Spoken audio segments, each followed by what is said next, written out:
बच्चों, a very warm welcome to all of you in Shishir sir classes online platform.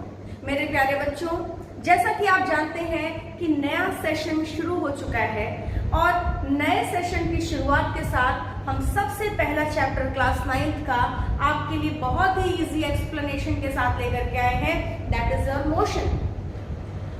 क्या जानते हैं आप मोशन के बारे में? अगर मैं आपसे पूछूं कि बेटा what do you know about motion, तो आप कहेंगे, जो बच्चे हिंदी मीडियम के हैं वो कहेंगे मैम गति होता है मोशन। इंग्लिश मीडियम के बच्चे कहेंगे कि if an object changes its position it is said to be in motion. जाहिर सी बात है, बिल्कुल सही बात है। अगर कोई बॉडी अपनी पोजीशन बार बार अपनी जगह चेंज कर रहा है तो हम कहेंगे कि वो ऑब्जेक्ट स्टेट ऑफ मोशन में है। लेकिन मेरे प्यारे बच्चों, ये इनकम्प्लीट डेफिनेशन है। महज पोजीशन के चेंज होने को हम मोशन नहीं कहते हैं। फॉर एग्जाम्पल, अगर मैं अभी आपसे पूछूं कि मैं स्टेट ऑफ रेस्ट में हूं कि मोशन में हूं, तो आप कहेंगे कि मैम अपनी पोजीशन पर खड़ी है। It means ma'am is in state of rest. You are absolutely right my dear students. लेकिन सपोज इसी वक्त इसी पल मून पर बैठा कोई व्यक्ति मुझे बता रहा है फोन करके, मैं उससे पूछूं कि भाई बताओ कि मैं किस स्टेट में हूं आपके अकॉर्डिंग, तो मून पर बैठा वो व्यक्ति मुझसे कहेगा कि ma'am you are in state of motion. How? Because earth is moving. So according to me you are in state of motion and you guys are saying that I am in state of rest. Who is correct and who is wrong? कौन सही है, कौन गलत है? आप गलत हैं क्योंकि आप मुझे रेस्ट कह रहे हैं, या वो बंदा गलत है जो मून पर बैठा है जिसको मैं चलती हुई दिख रही हूं। एक ही समय पर एक ही व्यक्ति स्टेट ऑफ रेस्ट और स्टेट ऑफ मोशन में कैसे हो सकता है? This is going to be noticed. इसी पॉइंट को मद्देनजर रखते हुए हम आपसे कह रहे थे कि आपकी मोशन की परिभाषा इनकम्प्लीट है। क्यों? क्योंकि रेस्ट और motion, these two terms are relative terms. How can you say this? कोई भी ऑब्जेक्ट किसी प्लेस के अकॉर्डिंग रेस्ट पर हो सकता है तो किसी और प्लेस के अकॉर्डिंग वो मोशन में हो सकता है, right? Means rest and motion are relative terms. You cannot say an object in a state of rest and from all the points it seems to be in the state of rest. It may be in a state of motion from other points as well.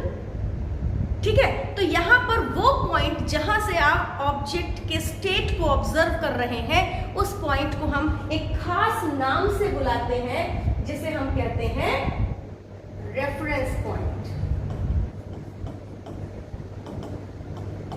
ये बहुत important point है, ये बहुत important term है rest और motion को समझने के लिए। रेफरेंस पॉइंट को हम रेफरेंस फ्रेम भी कह सकते हैं, रेफरेंस फ्रेम भी कह सकते हैं। इसे हम आम शब्दों में ओरिजिन भी कहते हैं। आम शब्दों में यूज्ड टू से ओरिजिन। ओरिजिन या रेफरेंस पॉइंट या रेफरेंस फ्रेम, ये तीनों एक ही बातें हैं।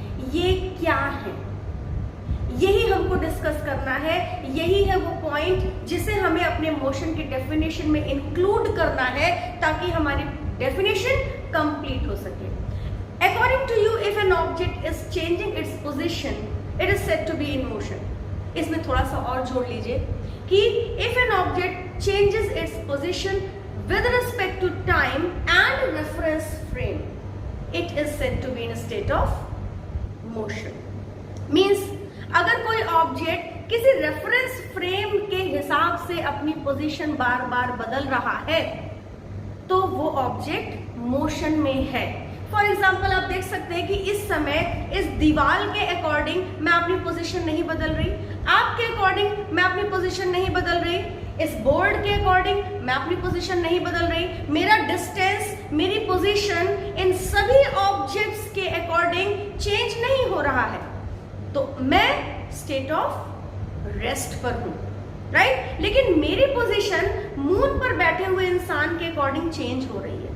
राइट। मीन्स अगर रेफरेंस फ्रेम हम मून को अज्यूम करते हैं तो according to that reference frame, because I am changing my position by time, so according to that reference frame I am in a state of motion, right? So it is very simple definition of motion. If an object changes its position with respect to time and a reference point or reference frame, the body is said to be in a state of motion.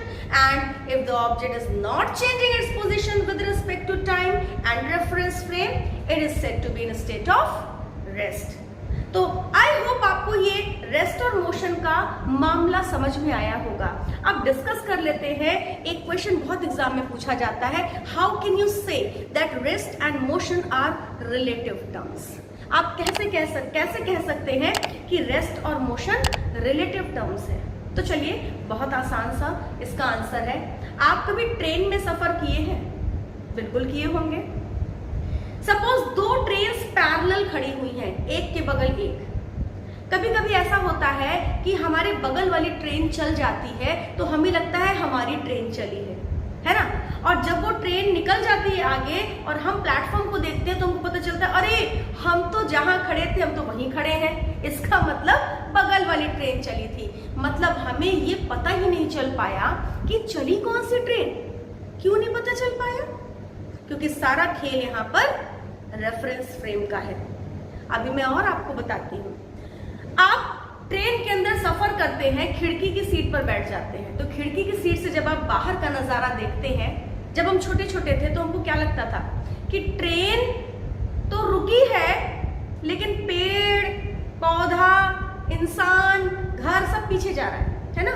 हमको ऐसा लगता था कि पेड़ पीछे जा रहा है, मगर सोचिए पेड़ कैसे पीछे जा सकता है।